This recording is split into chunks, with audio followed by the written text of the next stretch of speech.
كابسود زينا RTV والسلام تنا تقبلوا زخركم تعزبنا خمي تمسيو ساعة شاعة تاخلون لو ما حمش ساعة تدلوا زينا تاتوشون وزان حزنا لكم قريبنا لنا نمكت لكم خبر الزعد مادي بعبدي فيلما عرس زينا عودة بويت كتما بازر عودة زت دهساسن سندان تنتاو هنساتات تخيدو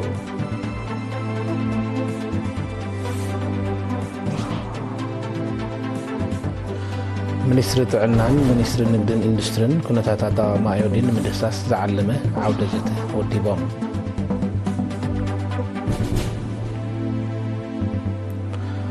بمحضر زبا ماكل بمحضرات درغن فساسن قحاف زسلطنهم أبالات أمرغو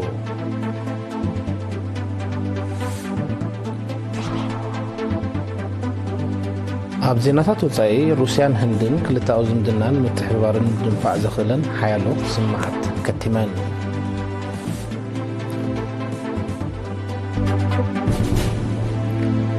جرمن أرو سلستس السنة لعلفتنا الدمتي جونجف ناينو وحرحبات سرعة ميسايل كالو إسرائيل تركبها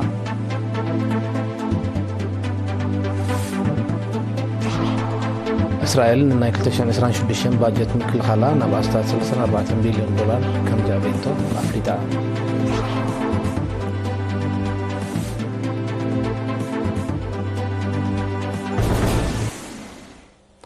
زرزر دينا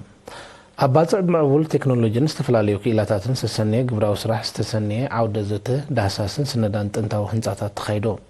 وكيل رينا دمسات سقاين زدالو زينا وتصبصاب إللتا حبت مريم كتور بيا كوميشن بحلن سبورتن مس كفلي بحلن سبورتن زوا سميناو قحي بحري بموهاد عبد حساسن سندان تنتاو هنصاتات كتما باصع زتكره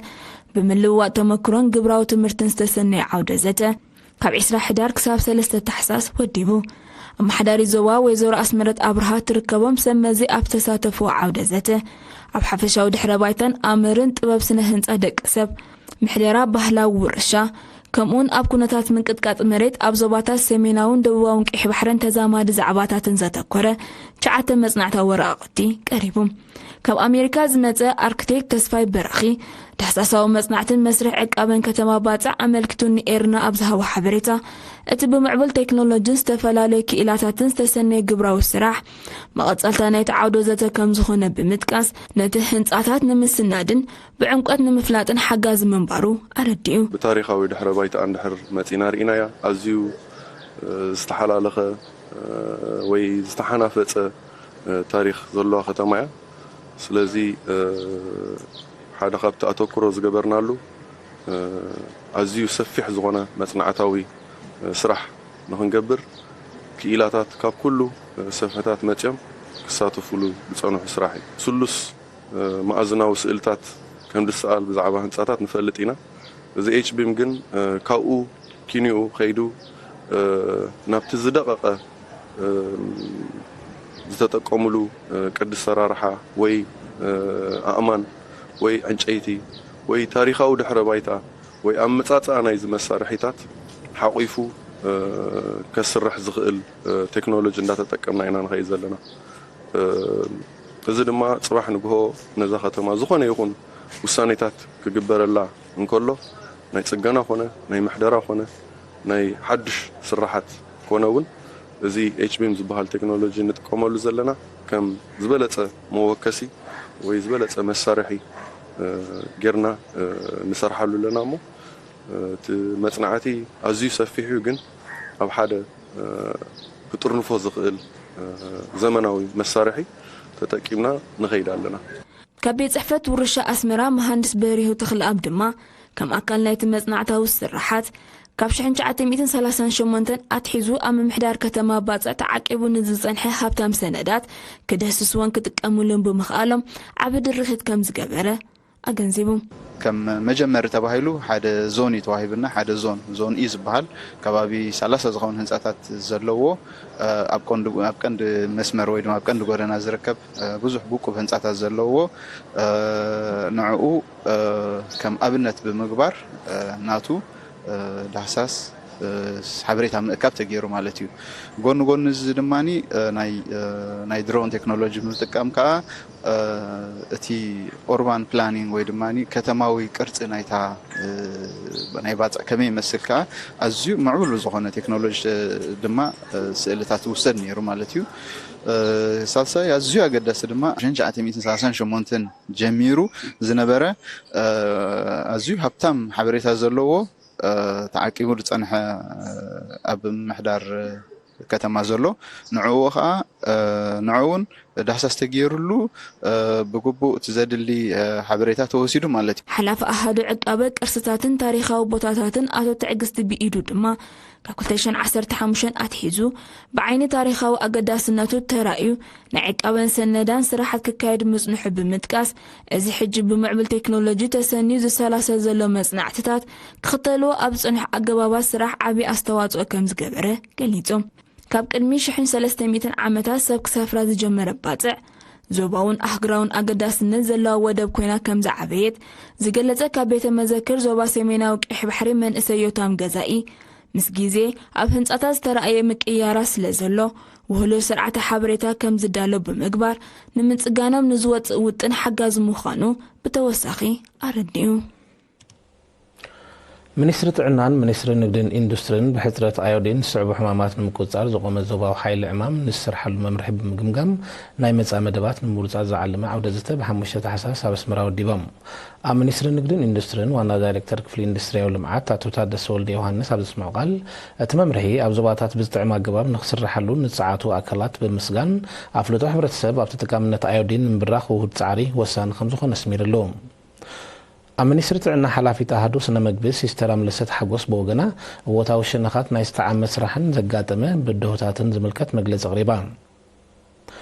ኣብ ቤት ፅሕፈት ማዕከን ህፃናት ሕቡራት ሃገራት ዩኒሴፍ ክኢላ ማእዛዊ መግቢ ኣቶ ብርሃም መሃማ ድማ ንጥዕናዊ ሳዕቢናት ጉድለት ኣዮዲን ብምግንዛብ መራሕቲ ሃገራት ዓለም ኣብ 1990 ኣብ ዝገበሮ ዋዕላ ንምውጋዱ መብፅዓ ምእታዎም ጠቂሱ ንገስጋሱ ዝምልከት ሓበሬታ ሂቦም ኣብ መወዳእታ ብወንበር ሃገራዊ ሓይሊ ዕማም ኣቶ ብርሃን ኺዳነ መንግስቲ ኤርትራ ሳዕቢናት ጉድለት ኣዮዲን ንምውጋድ ካብ ዝተፈላለያ ትካላት ዝተዋፅኡ ክኢላታት ዝሳተፎ ሃገራውን ዞባውን ሓይልታት ዕማም ብምዃም ከካይዶ ፀንሐ ንጥፈታት ዝምስገን ውፅኢት ከም እተረኽቦ ጠቂሱ ኩሎም ኣካላት ብዝወሃብ መምርሒ ብውህደት ከዓዩ ኣዘኻኺሩ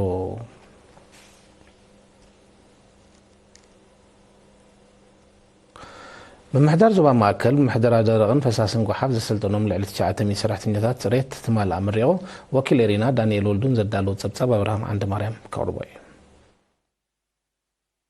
ምምሕዳር ዞባ ማእከል ምስ ጨንፈር ሚኒስትሪ ጥዕና ብምትሕብባር ብምሕደራ ደረቕን ፈሳስን ጓሓፍ ኣብ 9 እብረ ዘሰልጠኖም ልዕሊ 900 ሰራሕተኛታት ፅሬት ብ4 ታሕሳስ ኣመሪቑ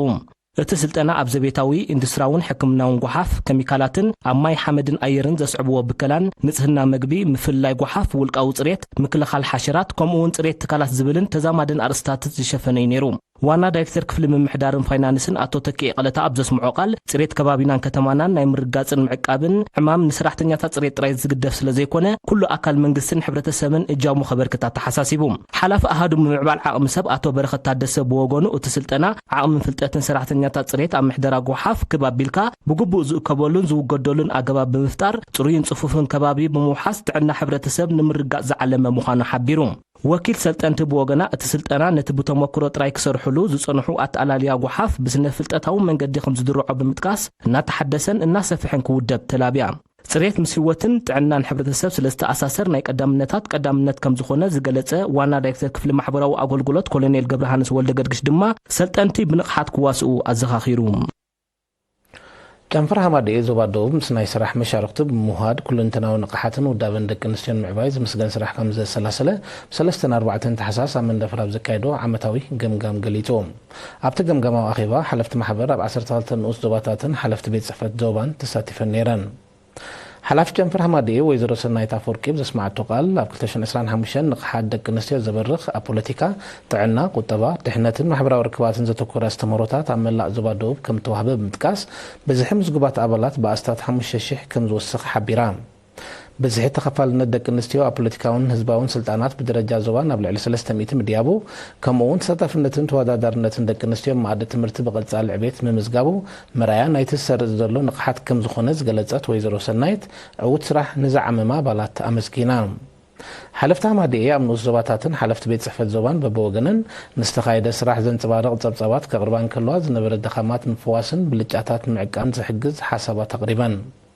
مزي كازي ب 2025 لعلى 1.5 مليون دቂ ኣንስትዮ ዝተሳተፈኦ ፍራታት ምዕቃብ ማይን ሓመድን ፅሬት ኣከባቢ ምፅጋን ፅርግያታትን ምክንኻን ሃብቲ ገረብን ከም ተሰላሰለ ከምኡውን ሓያሎ ደቂ ኣንስትዮ ዝተሳተፈኦ ሙያዊ ስልጠናታት ኣብ ማይምነ ድባርዋ ሰንዓፈ ጾሮና መንደፈራን ደቂ መሓረን ከም ተዋህበ ተገሊጹ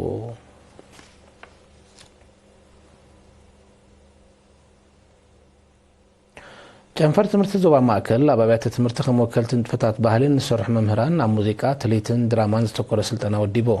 እቲ ካብ 1 ክሳብ 4 ታሕሳስ ንኣስታት 300 መምህራን ሱፐርቫይዘራትን ሓለፍቲ ትምህርቲ ኣብ ንኡስ ዞባታትን ዝተዋህበ ስልጠና መሰረታዊ ኣምር ሙዚቃን ኣጠቃቅማ ባህላውን ዘመናውን መሳርሒታት ሙዚቃን ትልሂት 9 ብሄራት ኤርትራ ከምኡውን ኣፀሓሕፋን ኣዋሳስኣን ናይ መድረክ ድራማ ዘጠቃለለ ነይሩ ኣብ ጨንፈር ትምህርቲ ዞባ ማእከል ሓላፍ ኣሃዱ ባህሊ ስፖርትን ጥዕናን መምህር እስጢፋኖስ ገብረ ሃዋርያት ኣብ ዘስምዑ ቃል ተማሃሮ ጎኒ ኣካደሚያዊ ትምህርቶም ዝወሃቦም ተወሳኺ ንጥፈታት ባህሊ ኣብ ምስራፅ ባህልን ክብርታትን ከምኡውን ምኩስኳስ ሃገራውነት ልዑል ግደ ስለ ዘለዎ ሚኒስትሪ ትምህርቲ ብዕቱብ ይሰርሓሉ ከም ዘሎ ገሊፆም ሓላፍ ጨንፈር ትምህርቲ መምህር በላይ ሃብተጋብር ብወገኑ ሰልጠንትን ዝቐሰምዎ መባእታዊ ፍልጠት በፃዕሮም ክዕምቆ ድሕሪ ምልባው ሕፅረታት መሳርሒታት ባህሊ ኣብ ኣብያተ ትምህርቲ ከከም ቀዳምነታቱ ምፍታሕ ይስራሕ ከም ዘሎ ኣረጋጊፆም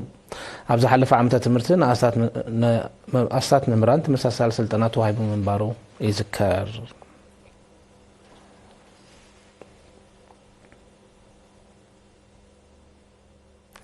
زخركم تعزب تسعب زينات توصايو دقيمنا نكتالكم بخبر نعدم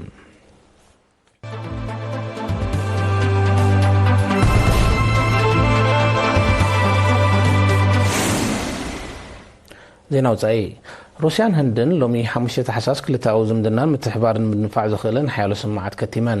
السماعات استغتما اب هندن كلتا معلتات مبتاح زفصمه بريزيدنت فلاديمير بوتين اب كتمان يودلهي مسقدماي مينستر ناريندرا مودي دحر زكايدو زربيوم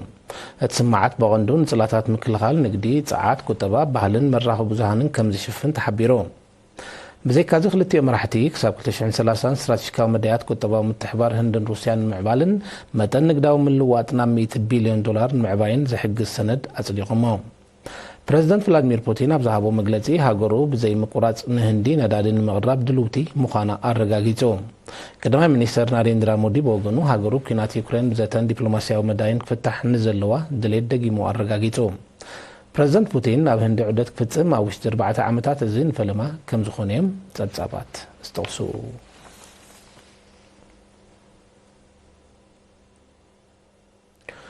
ጀርመን ኣረብ ሰለስተ ዝተሰመየ ልዕሊ ፍጥነት ድምፂ ዝውንጨፍ ናይ ነዊሕ ርሕቀት ስርዓተ ሚሳይል ካብ እስራኤል ተረኪባ እቲ ስነ ስርዓት ትማል 4 ታሕሳስ ኣብ ከተማ በርሊን ንሸነኽ ደቡብ ኣስታት 120 ኪሎ ሜትር ርሒቑ ዝርከብ መደበር ኣየር ሆልዝዶርፍ ተኻይዱ مركب نايت ميسايلات أكال نايت خلتين هاجرات أو رح مسكرم 2023 زختموا نايستات 4 بليون دولار وتدراوي سمعيهم اتزمنا وأزوار وتدراو عقم جرمن بحفشة ناي حيلا يردما في الله يمدن فاعترو لعل مخانو يتكاس أزم تحبار أمريكان إسرائيلنز مع بلا سرعة ميسايل فلما أوانيو نبكى لهاجر زيشيت زلوم سمع مشيتان نايز أزوار إندستري زوار إسرائيل أقدمو كابز كايدو زعابي مخانيم تبتبات زحبروم حيالو هاجرات نتناي نوح رغبت سرعة ميسايل مونان دليت تحديرا كم زلوا يزقلات دحر مولع كينات يوكرين متن مشيت أزوار بدرجة عالم بفلاي دما بأوروبا أمريكان كم زعرقيو زقلات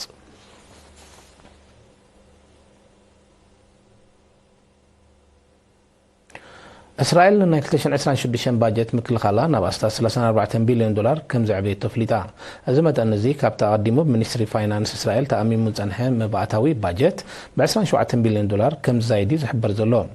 منستر مثل خلا إسرائيل كاتزن منستر فاينانس بيزاليل سموتريتشن أمر حقبرنا إذا حدش وسخ باجت أمر دا 5 بزحوت فليت اللوم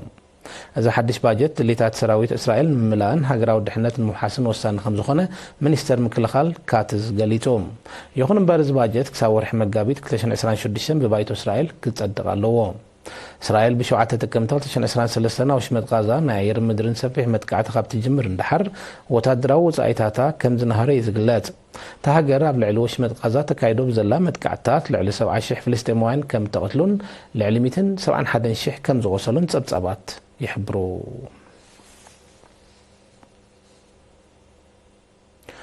ኤሮፓ ሕብረት ኣደስ ኪሎን ዘሎ ገንዘብ ሃገሩ ምስ ዝህግሮ ተሪር ናይ መልሰ ግብሪ ስጉምቲ ከም ዝወስድ መንግስቲ ሩስያ ደጊሙ ኣጠንቂቑ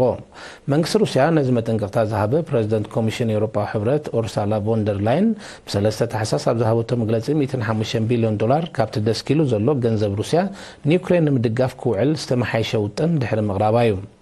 ኣፈኛ መንግስቲ ሩስያ ብዝሃበቶ መግለፂ እቲ ውጥን ተግባራዊ ምዝኸውን መልሰ ግብሪ ሃገራ ንኤሮፓዊ ሕብረት ዘሰንብድ ከም ዝኸውን ኣነፂራላ ታፈኛ ብተወሳኺ ፕረዚደንት ኮሚሽን ኤሮፓ ሕብረት ኡርሳላ ቮንደር ላይን ዘይግቡእ ኣካይዳ ተኸተል ከም ዘላ ወቂሳ መንግስቲ ሩስያ ምህጋር ደስ ኪሉ ዘሎ ገንዘብ ሃገሩን ፋይናንሳዊ ስርዓት ሃገራት ምዕራብ ዝሃስብ ምዃኑ ብምሕባር ኣብ ልዕሊ ተግበርቱ ኣድላይ ዝበሎ ስጉምቲ ከም ዝወስድ ብተደጋጋሚ ክጥንቀቕ ፀኒሑ ኣሎ ዝበዝሐ ካብቲ ሃገራት ምዕራብ ደስ ኪሎንኦ ዘለዋ 300 ቢልዮን ዶላር ልኡላዊ ገንዘብ ሩስያ ኣብ ባንክታት ኤሮፓ ሕብረት ከም ዝርከብ ይጥቀስ ምህጋርቲ ገንዘብ ሕጋዊ ከም ዘይኮነ ዝገልጹ ኺላታት ተግባራዊ ዝኸውን ኣብ መንጎ ሩስያን ሃገራት ምዕራብን ጸንሐ ምትፍናን ዝኸፈ ኣንፈት ክሕዝ ከም ዝኽእል ይእምቱ ዲሞክራሲያዊት ሪፐብሊክ ኮንጎን ሩዋንዳን ኣብ ምብራቃዊ ሸነኽ ኮንጎ ዝካየድ ዘሎ ግጭት ብሰላም ንምዕራፍ ዝኽእል ውዕል ሰላም ከቲመን እዚ መንጎኝነት ፕረዚደንት ዶናልድ ትራምፕ ኣብ ኣሜሪካ ዝተኸተመ ውዕል ኣብ መንጎ ሰራዊት መንግስቲ ዲሞክራሲያዊት ሪፐብሊክ ኮንጎን ዕጡቅ ጉጅለ M23 ንልዕሊ 4 ዓመታት ዝቐፀለ ዕጥቃዊ ግጭት ደው ንምባል ዝዓለመ እዩ እዚ ከምዚ ኢሉ እንከሎ ጎኑ ጎኑ እቲ ውዕል ሰላም ኣሜሪካ ምስተን ሃገራት ኣብ ቁጠባውን ንግዳውን ብቐንዱ ድማ ኣብ ብርቂ ማዕድናት ዘተኮረ ስምምዕ ከቲማ በትስምዕ መሰረት ኣሜሪካ ኣብቲ ዞባ ዝነጥፋ ዓበይቲ ኩባንያታት ዕደና ከተዋፍር ምዃና ተፈሊጡሎ በዚ ድማ እዚ ግጭት ኮንጎን ምዕራፍ ከም ትበፅሐ ዝግለጽ ዘሎ ውዕል ሰላም ንኣሜሪካን ኩባንያታታን ዘርብሕ ክኸውን ከም ዝኽእል ናይ ቅርባ ተዓዘብቲ ይእምቱ ኣብ ዲሞክራሲያዊት ሪፐብሊክ ኮንጎ ተፈጢሩ ዘሎ ፀጥታውን ወታደራውን ቅልውላው ብቐሊሉ ክዓርፍ ከም ዘይክእል ክግለጽ ጸኒሑ እዩ ኣብቲ ሃገር መቕርሒ ፀጋታት ዝጠልቡ ልዕሊ 100 ዕጡቃት ጉጅለታት ተዋፊሮም ከም ዘለው ጸብጻባት የረድኡ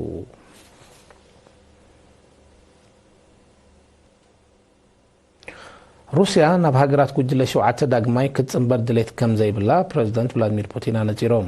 እቲ ብሃገራት ምዕራብ ዝተዓብለለ ጉጅለ ቁጠባውን ፖለቲካውን ኣድላይነቱን ጽልኡን እናጎደለ ከም ዝመፀ ዝተቐሰ ፕረዚደንት ፑቲን ሃገሩ ዳግማይ ክትጽምበሮ ከም ዘይተሃርፍ ኣነጺሮም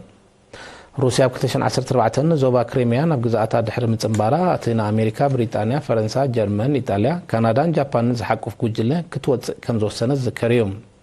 ሩስያ ካብቲ ጉጅለ ምውፃኣ ዓብ ጌጋ መንባሩ ዝሕብር ፕረዚደንት ዶናልድ ትራምፕ ኣብ ምፋርቕ ናይዚ ዓመት ዳግማይ ክትጽምበሮ ምጽውዑ ይፍለጥ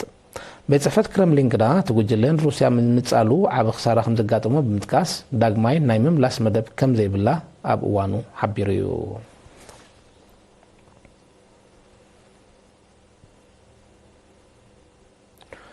ሓይል ባሕሪ ኢራን ንልዕሊ ሰሙን ዝቕፅል ልምድ ኣብ ወሽመጥ ፋርስ ኣበጊሶ እትማል 4 ታሕሳስ ጀመረ ልምድ ዓቕሚ ሓይሊ ባሕሪ ሃገሩን ብንፋዕን ፀጥታ ናይቲ ከባቢ ንምሓስን ዝዓለመ ምዃኑ ኣዘዝቲ ሓይሊ ባሕሪ ኢራን ገሊፆም ብዘይካዚ እቲ ልምድ በቲ ማያዊ ኣካል ንዝካየድ ዘይሕጋዊ ንግዲ ኣብ ምግታእ እወታዊ ተራ ከም ዝህልዎ እቶም ኣዘዝቲ ሓቢሮም እዚ ከምዚ ኢሉ እንከሎ ብተጋጣሚ ኢራን ፈተነ ክሩዝ ሚሳይል ካብ ሳብማሪን ከም ዘካየደት ተቓሊሑ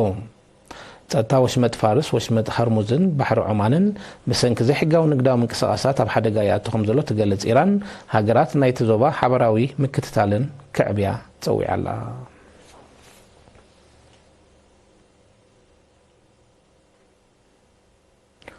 ሞሮኮን እስጳኛን ኣብ 14 ጽላታት ብሓባር ክሰርሓ ዝኽእለን ስምዓት ከቲመን መራሕቲ ናይተን ሃገራት ትማል 4 ታሕሳስ ኣብ ከተማ ማድሪድ እስጳኛ ኣብ ዘካየድዎ ዝርርብዮም ነቲ ስምዓት ከቲሞሞ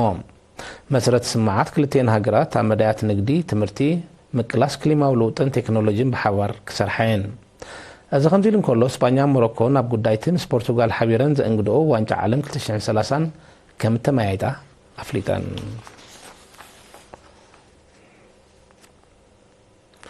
ዜናታት ምዛም ማርሳት ዜና ክደግመልኩም ኣብ ደቡባዊት ከተማ ባፅዕ ዓውደ ዘተ ዳህሳስን ስነዳን ጥንታዊ ህንፃታት ተኻይዱ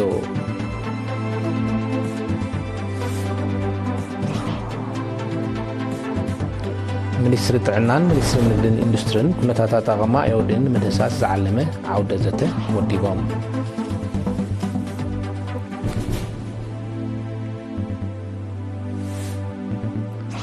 ብምሕዳር ዞባ ማእከል ብምሕደራት ደረቕን ፈሳስን ጓሓፍ ዘሰልጠኖም ኣባላት ኣመሪቑ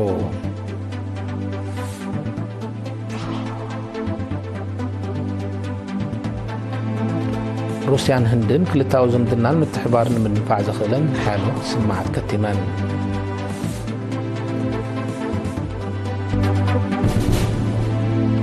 جرمن أرو سلسته استسمية لعلفدنا الدمسة زنجف ما ينوح رعبة سرعة ميسايل كاب إسرائيل تركبها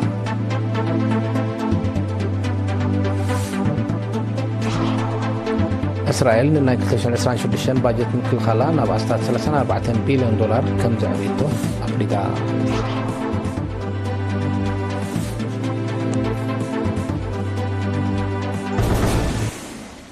باركة زخركم تعذب تحفشا وزيناتات أبسزازي ملوس لمكتالكم نمسجن مسترف من الواتنا نحدقكم بوغنا مشات